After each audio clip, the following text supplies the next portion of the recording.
Chemical bonding के अंतर्गत आज हम डिस्कस करेंगे इलेक्ट्रोवैलेंट बॉन्ड, दैट इज विद्युत संयोजक बंध।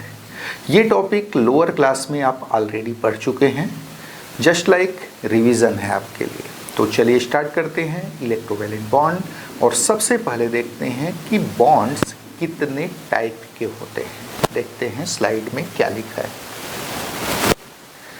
Types of chemical bonds. Chemical bonds are mainly of following three types.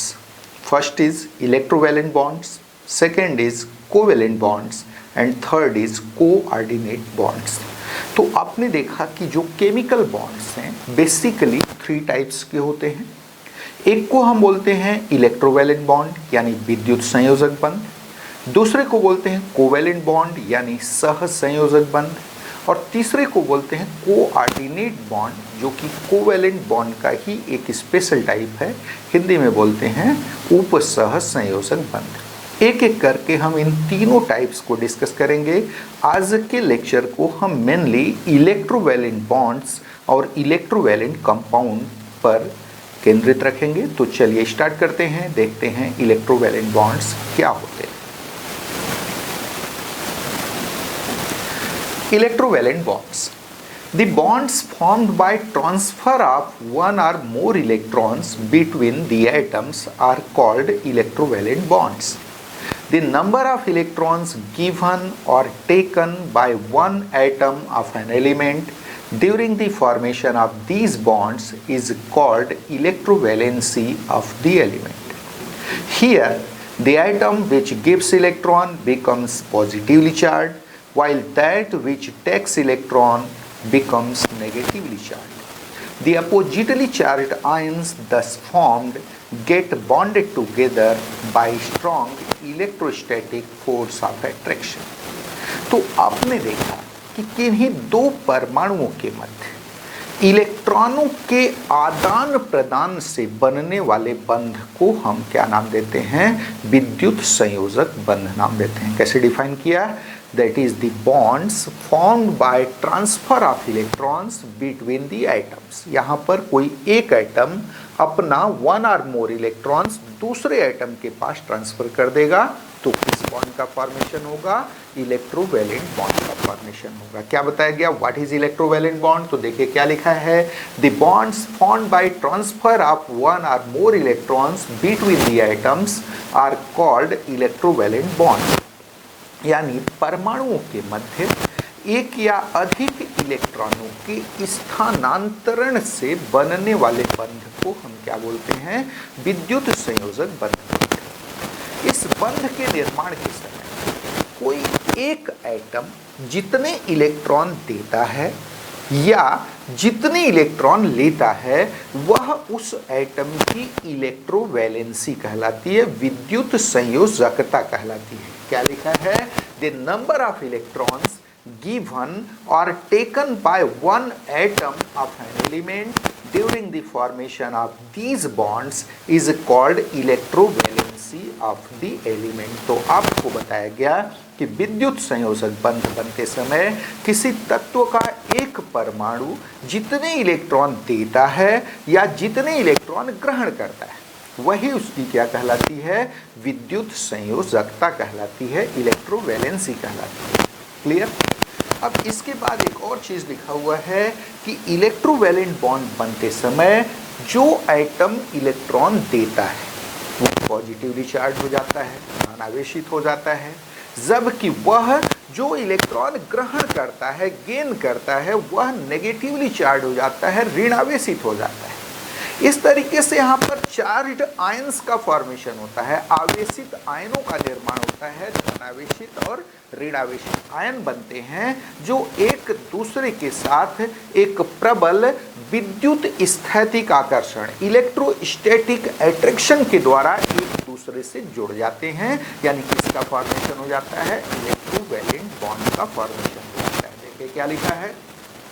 Here, the atom which gives electron becomes positively charged, while that which takes electron becomes negatively charged. The oppositely charged ions thus formed get bonded together by a strong electrostatic force of attraction. तो आपको बताया गया कि विद्युत संयोजक बंध बनते समय, इलेक्ट्रोवैलेंट बॉन्ड बनते समय जो एटम इलेक्ट्रॉन देता है वह पॉजिटिवली चार्ज हो जाता है, धनावेशित हो जाता है, जबकि वह जो इलेक्ट्रॉन ग्रहण करता है नेगेटिवली चार्ज हो जाता है, ऋणावेशित हो जाता है।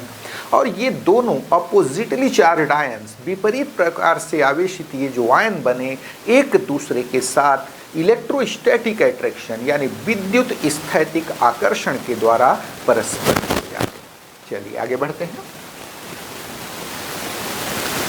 अब हम कुछ एग्जाम्पल्स की बात करते हैं इलेक्ट्रोवैलेंट कंपाउंड्स के, जहां पर इलेक्ट्रोवैलेंट बॉन्ड बनता है। पहला एग्जाम्पल आपके सामने है formation of sodium chloride, that is NaCl का फॉर्मेशन। देखिए कैसे बनता है NaCl। The electronic configuration of sodium and chlorine atoms are as under. यहाँ पर सोडियम 11, एटॉमिक नंबर 11 है सोडियम का, उसका इलेक्ट्रॉनिक कॉन्फ़िगरेशन लिखा है 1s2 2s2 2p6 3s1। Chlorine 17, उसका इलेक्ट्रॉनिक कॉन्फ़िगरेशन है 1s2 2s2 2p6 3s2 3p5। आप देख सकते हैं कि यहाँ पर सोडियम का जो थर्ड सेल है वह आउटर मोस्ट सेल है और उसमें एक इलेक्ट्रॉन। क्लियर। जबकि क्लोरीन के केस में यहां भी third shell outermost shell है, बट इट कंटेन्स 7 इलेक्ट्रॉन्स। कितने इलेक्ट्रॉन हैं? 2 इलेक्ट्रॉन 3s ऑर्बिटल में और 5 इलेक्ट्रॉन्स हैं 3p ऑर्बिटल में। इसके आउटर मोस्ट सेल में कितने इलेक्ट्रॉन्स हैं? तो 7 इलेक्ट्रॉन्स हैं। क्लियर है। याद रहे दोनों का ऑक्टेट कंप्लीट नहीं है, दोनों का अष्टक कंप्लीट नहीं है। अब होगा क्या, देखिए क्या लिखा है स्लाइड में। During formation of NaCl, sodium atom transfers its valence electron to the outermost cell of chlorine atom. It results in the formation of Na plus and Cl minus ions which get bonded together by electrostatic force of attraction. Here the electrovalency of both sodium and chlorine atoms is 1. तो आपने क्या देखा, यहाँ sodium अपने outer most shell यानी valence shell, जिसको हम संयोजकता cell बोलते हैं, संयोजकता सेल के एक इलेक्ट्रॉन को क्लोरीन के संयोजकता सेल में ट्रांसफर कर देता है। जैसे ही सोडियम अपना एक इलेक्ट्रॉन थर्ड सेल का ट्रांसफर करता है क्लोरीन के पास, अब इसका second shell outermost shell हो जाता है और इसका ऑक्टेट कंप्लीट हो जाता है। वहीं क्लोरीन एटम एक इलेक्ट्रॉन गेन करके अपना ऑक्टेट कंप्लीट कर लेता है, क्योंकि इसके आउटर मोस्ट सेल में ऑलरेडी 7 इलेक्ट्रॉन थे। एक इलेक्ट्रॉन पा करके उसके आउटर मोस्ट सेल में कितने इलेक्ट्रॉन हो जाते हैं? अब 8 हो जाते हैं। इसका भी ऑक्टेट कंप्लीट हो जाता है। इस तरीके से सोडियम और क्लोरीन दोनों का ऑक्टेट कंप्लीट हो गया। सोडियम Na प्लस आयन में कन्वर्ट हो गया, क्लोरीन Cl माइनस आयन यानी क्लोराइड आयन में कन्वर्ट हो गया, और ये दोनों इलेक्ट्रोस्टैटिक फोर्स ऑफ अट्रैक्शन यानी विद्युत स्थैतिक आकर्षण के द्वारा जुड़ जाते हैं। यहां पर सोडियम एटम ने एक इलेक्ट्रॉन दिया है, क्लोरीन एटम ने एक इलेक्ट्रॉन गेन किया है, तो नेचुरली दोनों की इलेक्ट्रोवैलेंसी यानी विद्युत संयोजकता कितनी होगी? तो 1 होगी। चलिए आगे बढ़ते हैं। देखिए डायग्राम, यहां पर NaCl का फॉर्मेशन शो किया गया है। फिगर है फॉर्मेशन ऑफ NaCl, डायग्रामेटिक यानी डायग्राम शो किया गया है। ये this one is sodium atom. Sodium atom electronic configuration 281। याद रहे ये जो सिंबल होता है वह न्यूक्लियस प्लस इनर सेल्स को रिप्रेजेंट करता है, और यहां सिर्फ आउटर मोस्ट सेल के इलेक्ट्रॉन को शो किया गया है। तो आउटर मोस्ट सेल में सोडियम की कितना इलेक्ट्रॉन था? Single electron 1। वहीं क्लोरीन के आउटर मोस्ट सेल में 7 इलेक्ट्रॉन्स थे, 1 2 3 4 5 6 एंड 7। करता क्या है? सोडियम अपने आउटर मोस्ट इलेक्ट्रॉन को शिफ्ट कर देता है क्लोरीन के आउटर मोस्ट सेल। इसका फॉर्मेशन हो जाएगा। जैसे ही सोडियम ने अपने आउटर मोस्ट सेल यानी वैलेंस सेल के इलेक्ट्रॉन को शिफ्ट किया क्लोरीन के पास, सोडियम का ये जो थर्ड सेल थी वो अब अनऑक्युपाइड हो गई। अब उसमें एक भी इलेक्ट्रॉन नहीं है, जिसको हमने डॉटेड लाइन से शो कर दिया है। क्लियर।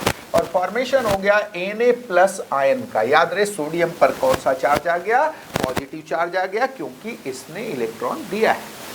वहीं जैसे ही क्लोरीन आइटम को एक इलेक्ट्रॉन मिलता है, इसके आउटर मोस्ट सेल में अब 8 इलेक्ट्रॉन्स हो गए, 1 2 3 4 5 6 7 एंड 8, और ये हो गया नेगेटिवली चार्ज यानी क्लोराइड आयन में कन्वर्ट हो गया। तो ये देखिए सोडियम एटम इलेक्ट्रॉनिक कॉन्फ़िगरेशन इसका 281 था। क्लोरीन आइटम इलेक्ट्रॉनिक कॉन्फ़िगरेशन 287 सिर्फ आउटर मोस्ट सेल को शो किया गया है। जो सिंबल होता है वह न्यूक्लियस प्लस इनर सेल को शो करता है, क्लियर है।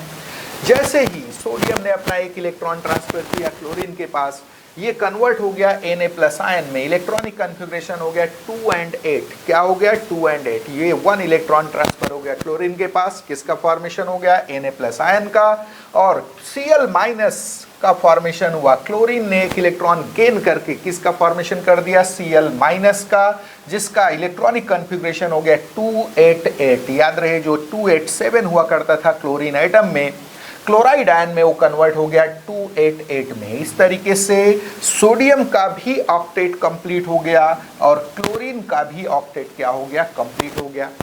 यहाँ जो Na+ और Cl- आयन बने हैं ये अपोजिटली चार्ज है। नेचुरली इनके बीच इलेक्ट्रोस्टैटिक अट्रैक्शन, आपको मालूम है opposite charges attract each other, जो विपरीत प्रकार के आवेश हैं एक दूसरे को आकर्षित करते हैं। तो ये दोनों भी एक दूसरे को अट्रैक्ट करने लगे, जिसको डॉटेड लाइन से शो किया गया है इलेक्ट्रोस्टैटिक अट्रैक्शन को।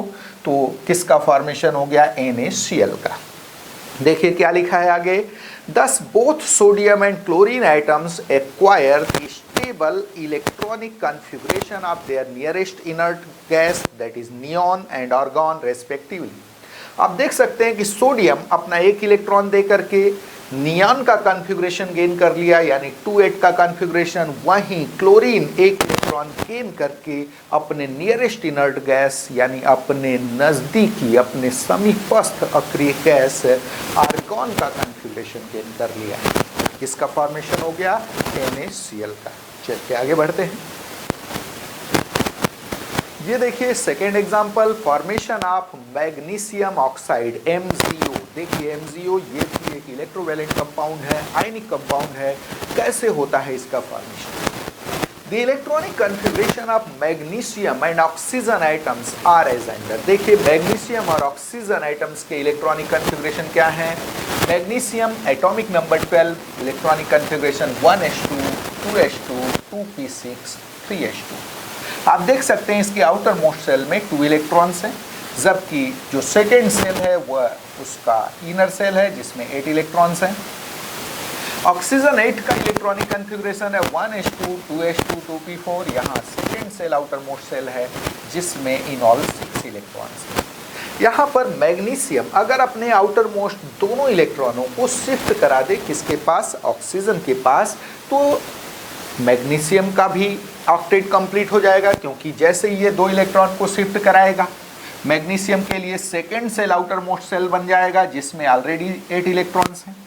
वहीं ऑक्सीजन जैसे ही इन दोनों इलेक्ट्रॉनों को गेन करेगा उसके सेकेंड सेल का ऑक्टेट कंप्लीट हो जाएगा, सेकेंड सेल में 8 इलेक्ट्रॉन्स हो जाएंगे।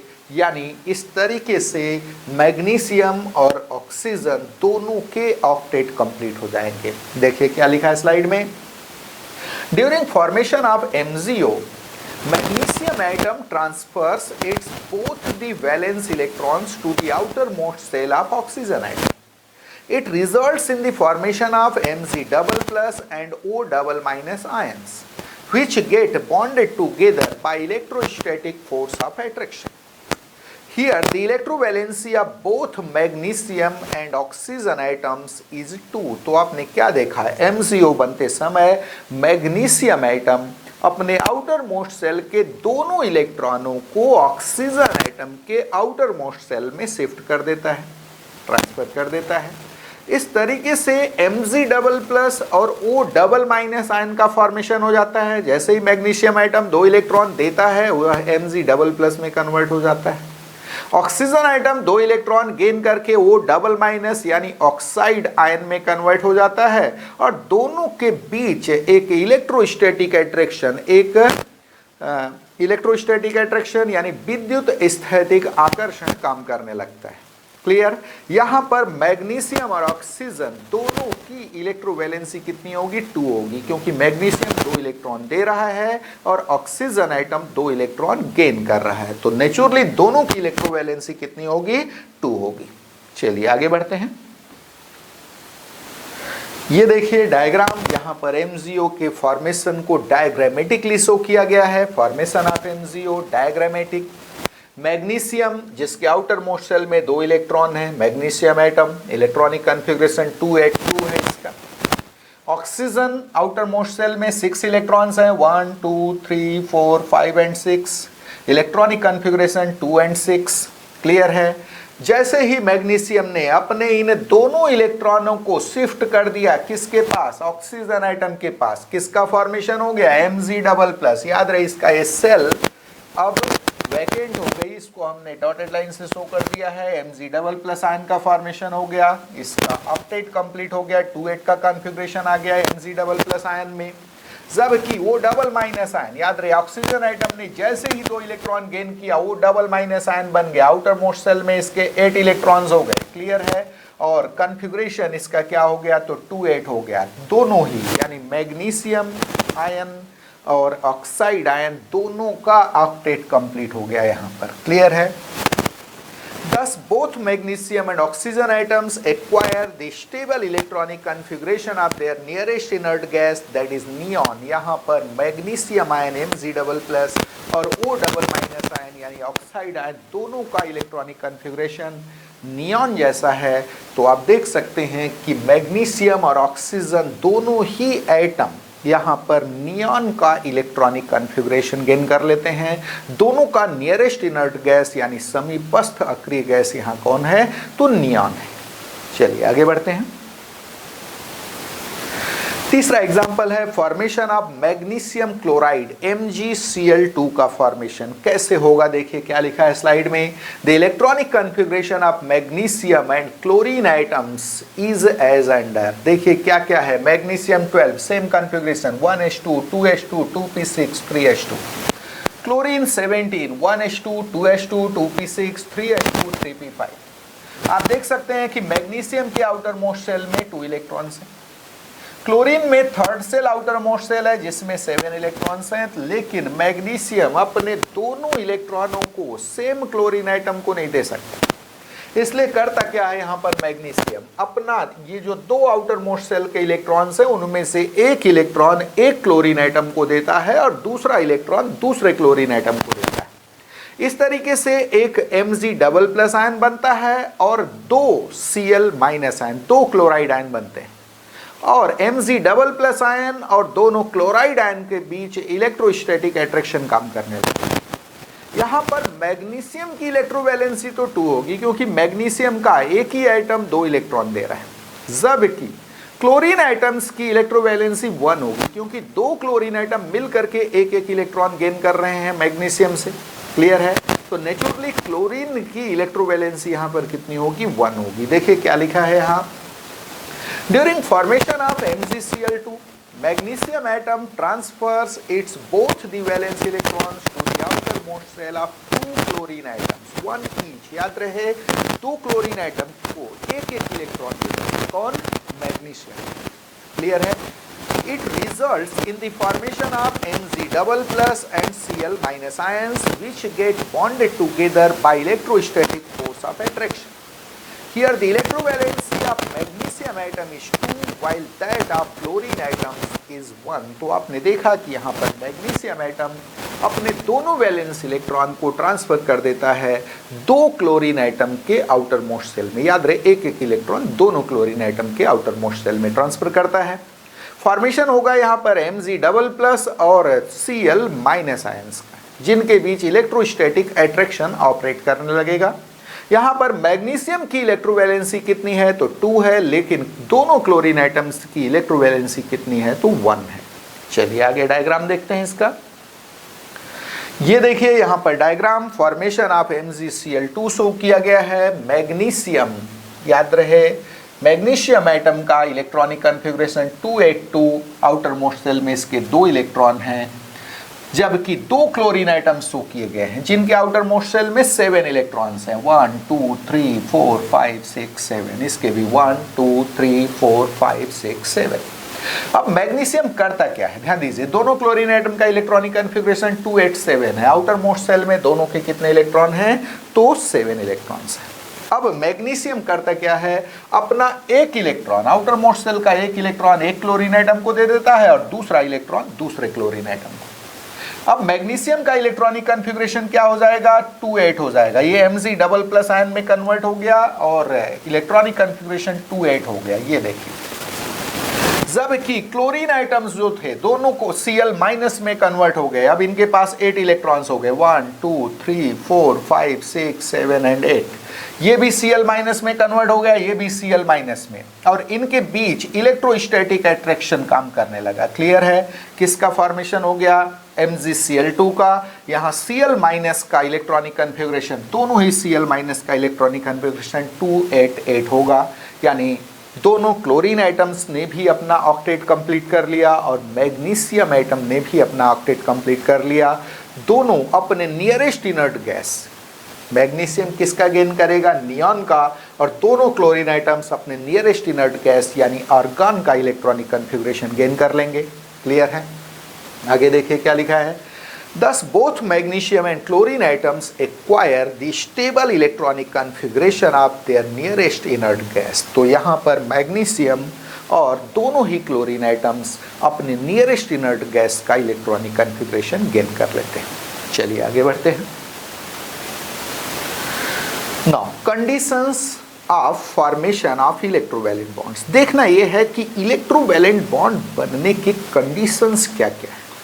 कई बार एक क्वेश्चन कॉम्पिटिटिव एग्जामिनेशन में पूछा जाता है कि कौन सा, इनमें से कौन सा कंडीशन इलेक्ट्रोवैलेंट बॉन्ड फॉर्मेशन के लिए नहीं है, या इलेक्ट्रोवैलेंट बॉन्ड के फॉर्मेशन के लिए क्या कंडीशंस होते हैं। तो देखिए क्या क्या कंडीशंस हैं। पहला कंडीशन देखिए, when a highly electropositive element that is metal combines with highly electronegative element that is non-metal, then electrovalent bond is formed between them। तो पहला कंडीशन है, जब हाईली इलेक्ट्रोपॉजिटिव एलिमेंट यानी कोई हाईली इलेक्ट्रोपॉजिटिव मेटल किसी highly electronegative non metal से combination करता है तो उनके बीच इलेक्ट्रोवैलेंट बॉन्ड बनता है।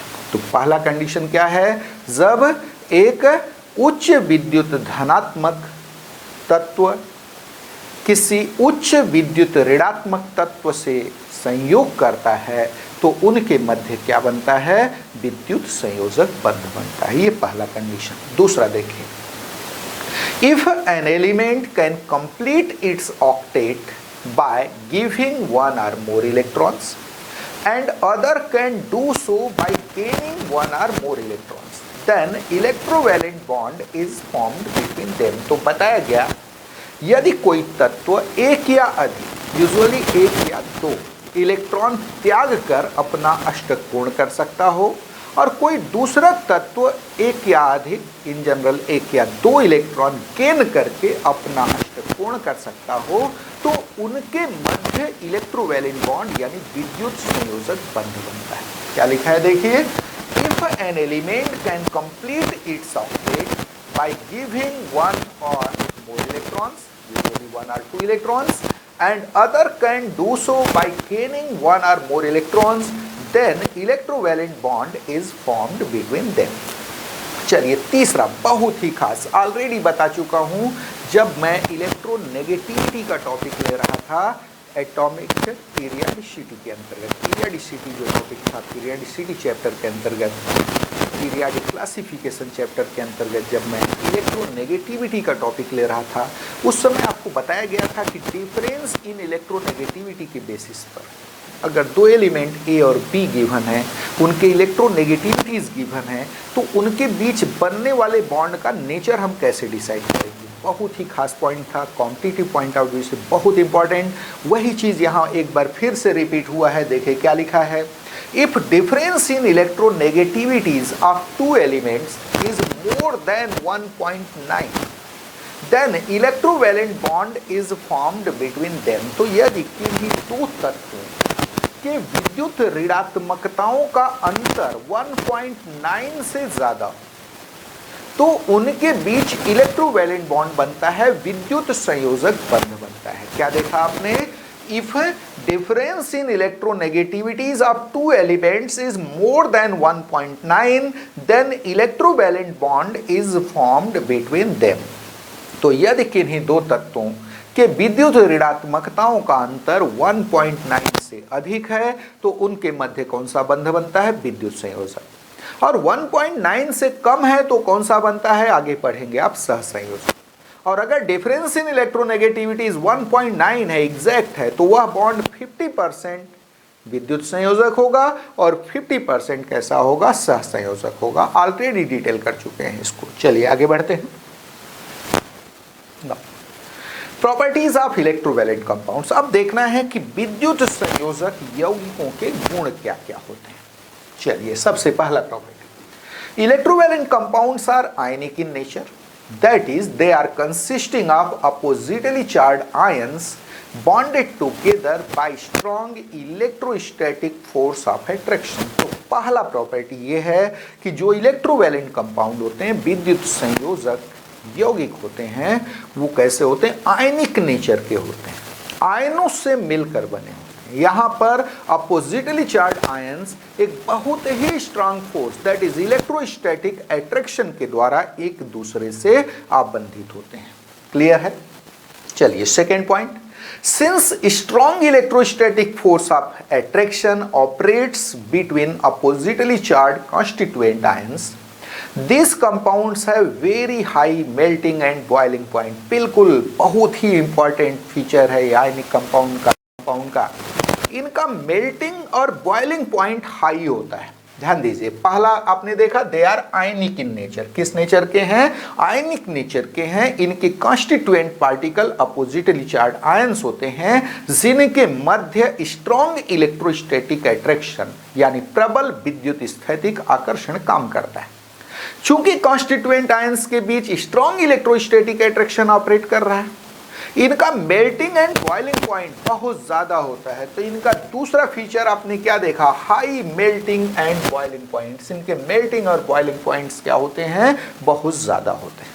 चलिए, तीसरा point, these compounds have high thermal stability and therefore do not decompose on heating। इनकी थर्मल स्टेबिलिटी बहुत ज्यादा होती है। they have high thermal stability, usually they do not decompose on heating. गर्म करने पर यूजुअली ये डिकम्पोज नहीं होते।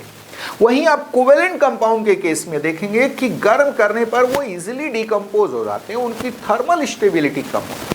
क्लियर है? जबकि यहां पर थर्मल स्टेबिलिटी बहुत ज्यादा है। क्यों ज्यादा है? क्योंकि आयंस के बीच स्ट्रॉन्ग इलेक्ट्रोस्टैटिक अट्रैक्शन काम कर रहा है। कॉन्स्टिट्यूएंट आयंस के बीच रचक आयनों के मध्य क्या काम कर रहा है? बहुत ही प्रबल विद्युत स्थैतिक आकर्षण कार्य कर रहा है। चलिए, next point, being ionic in nature, these compounds are highly soluble in polar solvents like water। Ionic nature के कारण ये पोलर सॉल्वेंट में, ध्रुवीय विलायकों में बहुत ज्यादा विलेय होते हैं। याद रहे, सॉल्युबिलिटी के लिए एक यूनिवर्सल फार्मूला काम करता है, लाइक डिजॉल्व्स लाइक, यानी समान समान होता है। तो ये कैसे कंपाउंड्स हैं? आयनिक हैं, पोलर है। वाटर कैसा सॉल्वेंट है? Polar solvent. तो नेचुरली यहां पर लाइकनेस दिख रहा है हमको। वाटर भी पोलर है, ये खुद पोलर है, तो नेचुरली ये वाटर में कैसे होंगे? हाईली सलूबल होंगे। वही कोवेलेंट कंपाउंड आप देखेंगे स्पेरिंगली सलूबल होंगे या इनसलूबल होंगे। कहां पर? वाटर में। जबकि आयनिक कंपाउंड, इलेक्ट्रोवैलेंट कंपाउंड कैसे होते हैं? They are highly soluble in water. क्या लिखा है देखिए, being ionic in nature this compounds are highly soluble in polar solvents like water. चलिए आगे बढ़ते हैं। When these compounds are dissolved in water or melted, they get dissociated into their constituent ions। For example, ये देखिए NaCl solid, इसको water में घोला गया, ये बना दिया Na plus aqueous plus Cl minus aqueous। This phenomena is called dissociation। तो याद रहे, जब आयनिक कंपाउंड को इलेक्ट्रोवैलेंट कंपाउंड को वाटर में घोला जाता है या मेल्ट कराया जाता है, तो ये अपने कॉन्स्टिट्यूएंट आयंस में, अपने रचक आयनों में टूट जाते हैं। इस फेनोमेना को हम किस नाम से जानते हैं? तो डिसोसिएशन के नाम से जानते हैं, वियोजन के नाम से जानते हैं। क्लियर है? चलिए आगे बढ़ते हैं।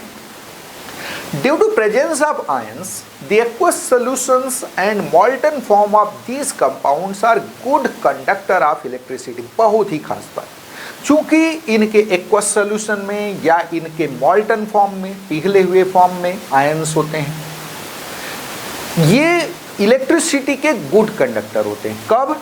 इन मॉल्टन फॉर्म और इन एक्वस सोल्यूशन, अपने जलीय विलयन में या अपने पिघले हुए रूप में ये इलेक्ट्रिसिटी के गुड कंडक्टर होते हैं। लेकिन सॉलिड फॉर्म में ये इलेक्ट्रिसिटी के गुड कंडक्टर नहीं होते। कई बार ये क्वेश्चन भी आपसे कॉम्पिटिटिव एग्जामिनेशन में पूछा जाता है। याद रहे, solid NaCl is not a good conductor of electricity. ये इलेक्ट्रिसिटी का गुड कंडक्टर नहीं है। क्यों नहीं है? याद रहे, it is because in solid NaCl ions are not free to move। Solid NaCl में जो आयंस हैं वो मूव करने के लिए फ्री नहीं, आसानी से मूव नहीं कर सकते, जिसके कारण सॉलिड NaCl इलेक्ट्रिसिटी का क्या होगा? बैड कंडक्टर होगा। वहीं मॉल्टन NaCl और एक्वस NaCl के केस में क्या होगा? NaCl को आप जल में घोल दीजिए, जो विलयन बनेगा उसमें आयंस फ्री टू मूव हैं, आसानी से मूव कर सकते हैं, तो नेचुरली वह गुड कंडक्टर ऑफ इलेक्ट्रिसिटी होगा। देखिए क्या लिखा है, due to presence of ions the aqueous solutions and molten forms of these compounds are good conductor of electricity. Next point, electrovalent compounds are in general solid in nature at room temperature. तो room temperature पर usually ये solid nature के होते हैं। इनका physical state क्या होता है? सॉलिड होता है, ये ठोस होते हैं। क्लियर है? चलिए आगे देखिए, बहुत ही खास बात, electrovalent bonds are non directional in nature, hence electrovalent compounds do not have a definite geometry. जो इलेक्ट्रोवैलेंट बॉन्ड्स होते हैं वो नॉन डायरेक्शनल नेचर के होते हैं, इनकी कोई दिशा नहीं होती, किसी भी दिशा में बन सकते हैं। जैसे आपने सोडियम आयन लिया, अब सोडियम आयन के पास क्लोराइड आयन यहां से आता है, यहां से आता है या यहां से आता है, नो मैटर, कहीं से भी आए, उनके बीच इलेक्ट्रोस्टैटिक अट्रैक्शन ऑपरेट करने लगेगा और उनके बीच इलेक्ट्रोवैलेंट बॉन्ड बन जाएगा। तो जो इलेक्ट्रोवैलेंट बॉन्ड होता है वह नॉन डायरेक्शनल होता है, उसके बनने की दिशा फिक्स नहीं होती, वो किसी भी दिशा में बन सकता है। और यही रीजन है कि जो इलेक्ट्रोवैलेंट कंपाउंड्स होते हैं उनकी कोई डेफिनेट ज्योमेट्री नहीं होती। याद रहे, अगर क्रिस्टल की बात कर रहे हैं, ओवरऑल क्रिस्टल की बात कर रहे हैं, तो उसमें एक ज्योमेट्री आपको दिख जाएगी। लेकिन अगर हम यहाँ पर एक स्पेसिफिक यूनिट की बात करें, जैसे NaCl, एक सिंगल पेयर हम Na+ और Cl- का ले लें, तो वहाँ कोई डेफिनेट ज्योमेट्री, अब चूंकि यहाँ दो ही आयन है, आपको ज्योमेट्री बोल सकते हो, लीनियर होंगे, कैसे भी जुड़े। लेकिन अगर हम MgCl2 की बात कर लें, तो MgCl2 को हम लीनियर बोलेंगे? ऐसा नहीं। क्लियर है? क्यों भाई? क्योंकि वो आयनिक कंपाउंड है और आयनिक कंपाउंड की कोई ज्योमेट्री नहीं होती, कोई डेफिनेट ज्योमेट्री नहीं होती। इसका रीजन ये है कि ionic bond non directional nature का होता है, electrovalent bond non directional nature का होता है। वहीं आगे आप कोवैलेंट बॉन्ड पढ़ेंगे। Covalent bonds are directional in nature, वो हमेशा एक निश्चित दिशा में बनते हैं और मॉलिक्यूल को, वहाँ पर मॉलिक्यूल बनता है, वहाँ कॉन्स्टिट्यूएंट पार्टिकल आयंस नहीं होते। कौन होते हैं? मॉलिक्यूल होते हैं। वहाँ मॉलिक्यूल को एक डेफिनेट ज्योमेट्री मिलती है। आप पढ़ते हो वाटर इज एंगुलर, वाटर किस नेचर का है, किस ज्योमेट्री वाला होता है? एंगुलर ज्योमेट्री वाला है। अमोनिया इज पिरामिडल, अमोनिया कैसा है? पिरामिडल है। तो वहाँ पर हम ज्योमेट्री की बात करते हैं। लेकिन जब आयनिक कंपाउंड की बात होती है, इलेक्ट्रोवैलेंट कंपाउंड की बात होती है, तो उनकी कोई डेफिनेट ज्योमेट्री नहीं होती।